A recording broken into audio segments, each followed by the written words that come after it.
J'ai une alopécie totale, ce qui signifie que j'ai perdu entièrement mes cheveux, mes cils et mes sourcils. L'alopécie, c'est une perte capillaire qui est inhabituelle. On parle d'alopécie totale quand la perte des cheveux et de la pilosité est avérée. C'est une maladie qui est auto-immune. Elle se déclare sans choix de genre, sans choix d'âge. Il n'existe actuellement aucun traitement efficace. Cette alopécie s'est déclarée quand j'avais 24 ans, donc il y a 12 ans. Ça s'est déclaré par une toute petite perte juste au niveau de la nuque. Je m'en suis rendu compte parce qu'un jour j'étais sur mon lieu de travail, je me suis gratté la nuque. Je me suis rendu compte qu'en fait je ne grattais pas des cheveux, je grattais de la peau. J'étais un peu affolée, j'ai demandé à ma collègue qui était présente de prendre une photo avec son téléphone pour voir qu'est-ce que j'avais. Je pensais que j'avais un bouton en fait qui avait poussé mais qui était un peu gros. Et au final, quand j'ai regardé la photo, j'ai vu qu'il y avait toute une zone où les cheveux avaient totalement disparu. J'étais un peu surprise, je suis allée voir le dermato, il m'a dit vous faites une pelade ou une alopécie partielle, c'est le même terme. Ne vous inquiétez pas, il m'a donné un traitement que j'ai commencé à faire, mais en réalité ça n'a pas du tout marché. Les plaques se sont étendues, elles se sont multipliées, elles ont commencé de plus en plus à se voir et en fait au bout d'un moment j'avais plus de trous sur la tête que des cheveux sur la tête alors que j'avais une masse capillaire ultra dense. Ça a pris 6 mois pour que la décalvation totale soit constatée. Pendant ces 6 mois de perte de cheveux, je cours les dermatos, je cours les hôpitaux, je cours les experts en essayant de sauver ce qui me reste sur la tête ou en tout cas en essayant de faire repousser ce qui avait disparu. Et je vois bien finalement à la gueule des médecins qu'il n'y a pas de traitement. Au bout d'un moment, il restait vraiment que quelques mèches. Mon médecin m'a dit, je pense qu'il faudrait que vous les rasiez. Donc j'ai pris la lourde décision de raser les quelques mèches qui me restaient. Je me souviens avoir été chez mon dermatologue pour lui dire, je vous en supplie, mes cheveux sont tombés, mais sauvez au moins mes cils et mes sourcils parce que c'est l'expression de mon regard. J'assumerais pas ne pas avoir de cils et ne pas avoir de sourcils. Et j'ai lu dans son regard que c'était mort, que c'était la deuxième vague qui allait les emporter et ça n'a pas loupé. Et quand j'ai perdu mes cils et mes sourcils, je crois que ça a été le moment le plus dur pour moi parce que vraiment mon regard avait changé et qui s'était appauvri. J'ai 24 ans, c'est l'âge où on se découvre, on commence un peu à se sentir fraîche et au final on se rend compte qu'il y a une autre personne face à ce miroir qui nous regarde et qui nous dit « c'est à ça que tu ressembles maintenant ». C'est choquant.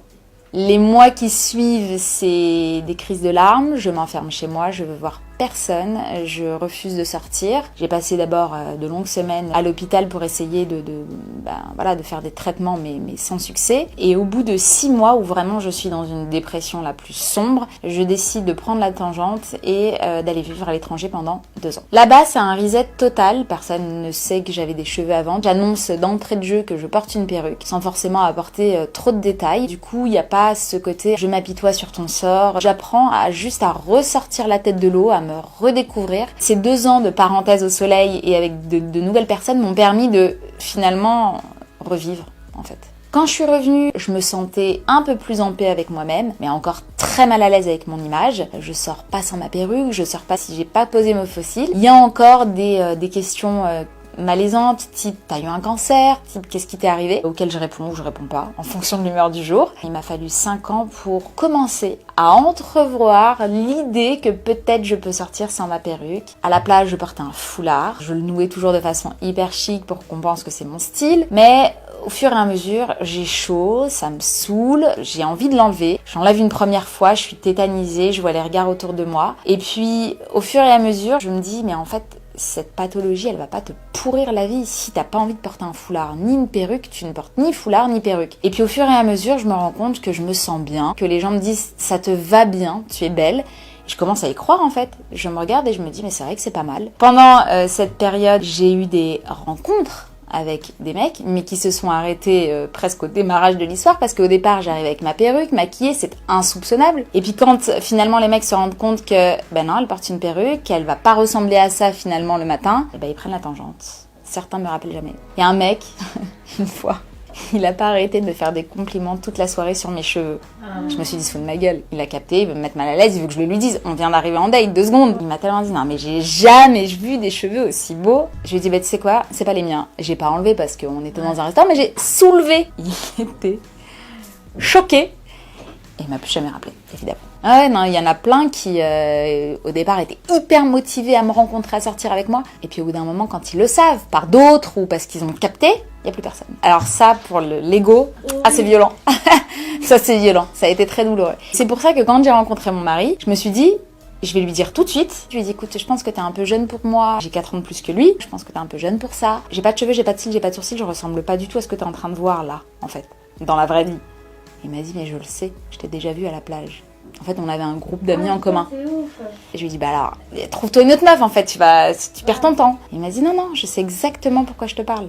Ouais, trop mignon. Ah ouais, le best. Et je me suis dit, non, il va pas tenir le coup devant ses potes, c'est mort et tout. À la plage, devant ses potes en tête nue, je me suis dit, ça va pas le faire, ça va casser, c'est sûr. Mais je me suis dit, vas-y, j'ai plus le temps, faut le faire. Rien, mais marche main dans la main, il m'applique ma crème solaire. Au début de notre relation, je faisais exprès, je le bousculais. Je me montrais sans maquillage, je mettais pas mes sourcils. J'enlevais ma perruque dans la voiture, j'ai chaud, alors qu'on est en hiver, il fait -16.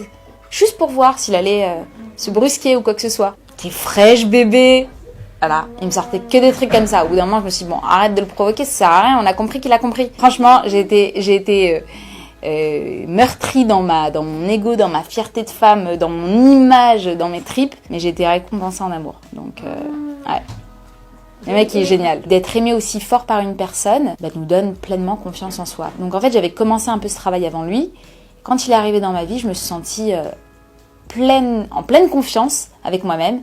Et je me suis dit, c'est bon, si je suis belle dans les yeux de mon homme, j'en ai que faire de ce que diront les autres. Ce que je dirais aux personnes qui ont cette pathologie, la cicatrisation, c'est une affaire personnelle. Il n'y a pas de recette miracle pour aller mieux, plus vite. Moi, je pense qu'il faut savoir s'écouter. Je pense qu'il faut prendre le temps de vivre cette déception, un peu cette tristesse, mais qu'au fur et à mesure, on se rende compte que c'est pas la fin du monde, qu'on a quand même de l'air dans nos poumons. Je pense que le Covid nous a donné une grande leçon de vie sur ce qui est important de ce qui ne l'est pas. Donc des cheveux, ouais, c'est beau, c'est cool. On en a, c'est bien, on n'en a pas, c'est pas grave, vivons tel qu'on est.